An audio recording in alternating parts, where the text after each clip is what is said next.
One of the biggest reasons families delay looking at assisted living isn't because they've decided it's not the right fit. It's because they've heard things that simply aren't true.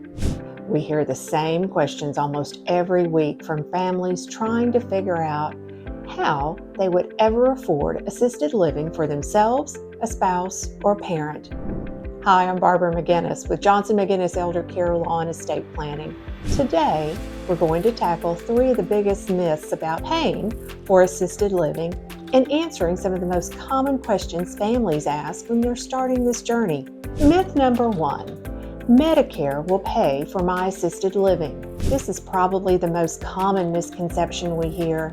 Question: does Medicare pay for assisted living? The short answer is no. Many people are surprised to learn that Medicare does not pay for the monthly rent or daily care services provided in an assisted living community. What does Medicare actually cover? Medicare primarily covers medical care. For example, if you have a hospital stay and need short-term rehabilitation afterward, Medicare may help pay for skilled nursing or therapy services for a limited period of time.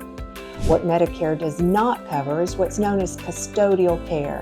Custodial care includes assistance with everyday activities like bathing, dressing, grooming, meal preparation, medication reminders, and other support services that many seniors need as they age. Those are typically the services that assisted living communities provide. So while Medicare is an important piece of a senior's healthcare coverage, it generally is not the source that pays for long-term assisted living expenses. Myth number 2, it's always cheaper to stay at home. This is another statement we hear all the time. But when we sit down and actually run the numbers, that's not always the case. Isn't it cheaper to hire someone to come into my house and provide care? Well, sometimes yes, but often no. A few hours of help each week may be less expensive initially. However, as care needs increase, the cost can quickly rise. Many families don't realize how expensive around-the-clock care can be. If someone eventually needs help during the day, overnight supervision, medication assistance, meal preparation, transportation, and household support, those costs will add up fast.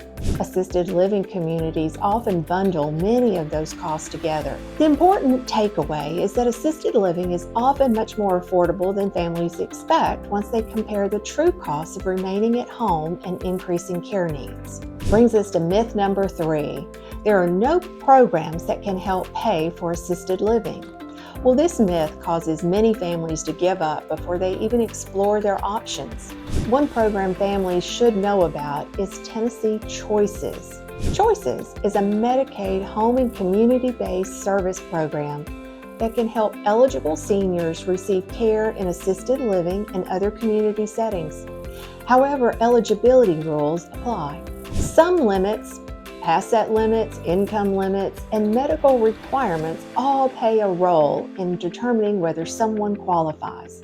That's why planning ahead is often so important. Can veterans receive assistance with assisted living costs? Absolutely. Many veterans and surviving spouses are unaware that they may qualify for a valuable benefit called VA Aid and Attendance. This benefit provides additional monthly income that can be used to help offset the cost of assistance with daily living activities. What's the biggest mistake families make when trying to pay for care? Waiting too long to explore their options. If you're wondering how assisted living might fit into your family's financial plan, we're here to help you explore the resources available and create a strategy that works for your situation.